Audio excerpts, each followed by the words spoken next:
Halo semuanya, nama saya Nabila Zulfaulia, NPM 2515051028. Di video kali ini saya akan menjelaskan tentang earthquake description atau kerusakan akibat gempa bumi berdasarkan buku Tarbuck dan Lugens 2018. Gempa bumi merupakan salah satu fenomena alam paling menghancurkan yang terjadi permukaan bumi menurut Tarbuck dan Lugens 2018.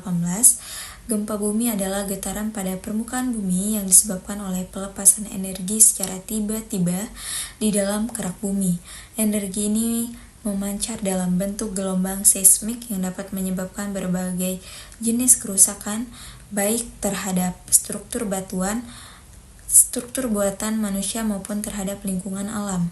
Istilah earthquake description atau kerusakan akibat gempa bumi mengacu pada segala bentuk kerusakan fisik, sosial, dan ekonomi yang ditimbulkan oleh peristiwa gempa.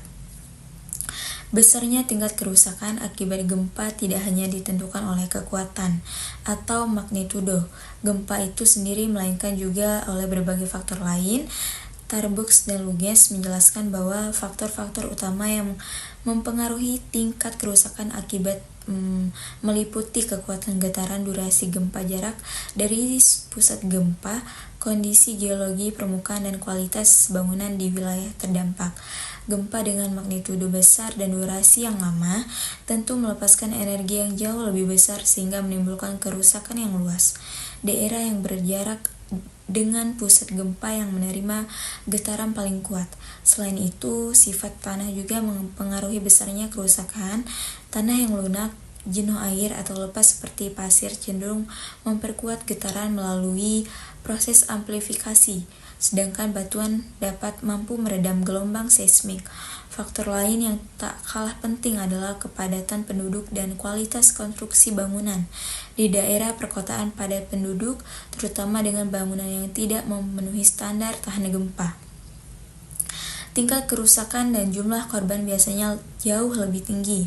Kerusakan akibat gempa bumi dapat dibagi menjadi dua kategori, yaitu kerusakan primer dan kerusakan sekunder.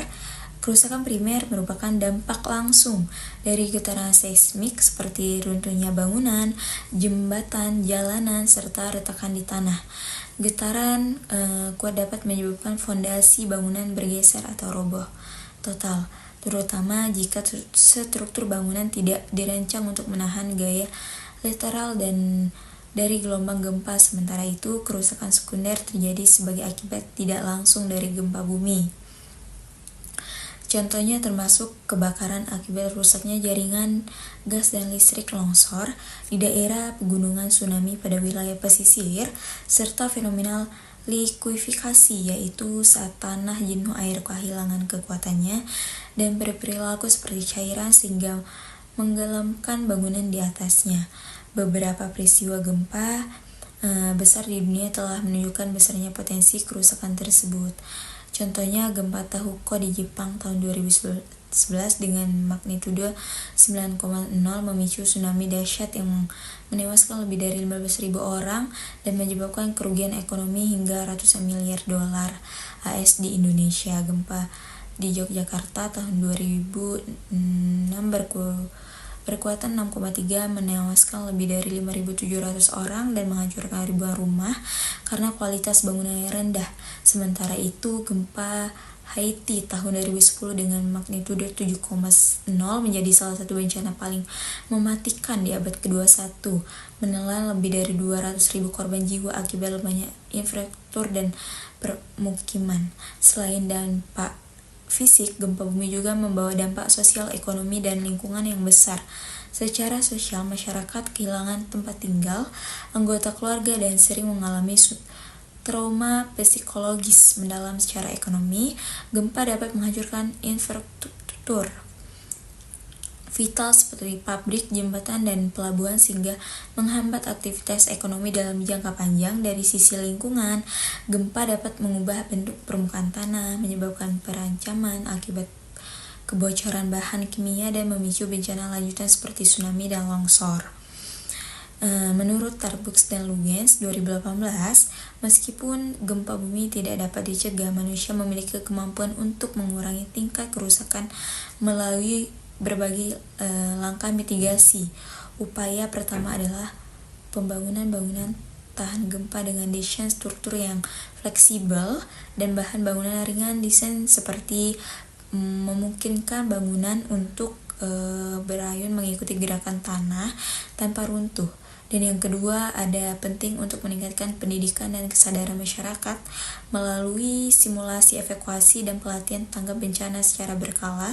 Dan yang ketiga, pemantauan aktivitas seismik perlu dilakukan secara terus-menerus menggunakan jaringan seismograf untuk memperkaitkan potensi gempa di masa depan. Dan selain itu, perencanaan tata ruang juga harus memperhatikan zona-zona rawan gempa dan menghindari pembangunan di atas sesar aktif atau tanah yang tidak stabil. Pemerintah juga berperan penting melalui penerapan kebijakan regulasi dan standar bangunan tanah gempa seperti yang telah diatur dalam SNI, Standar Nasional Indonesia.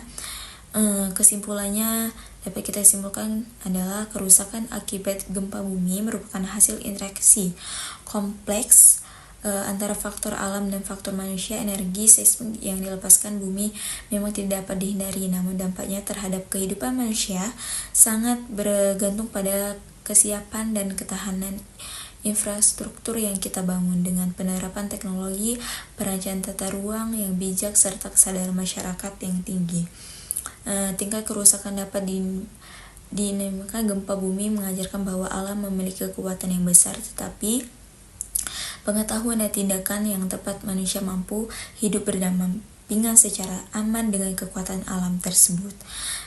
Demikianlah penjelasan yang dapat saya sampaikan. Semoga informasi ini dapat menambah pengetahuan dan pemahaman kita semua.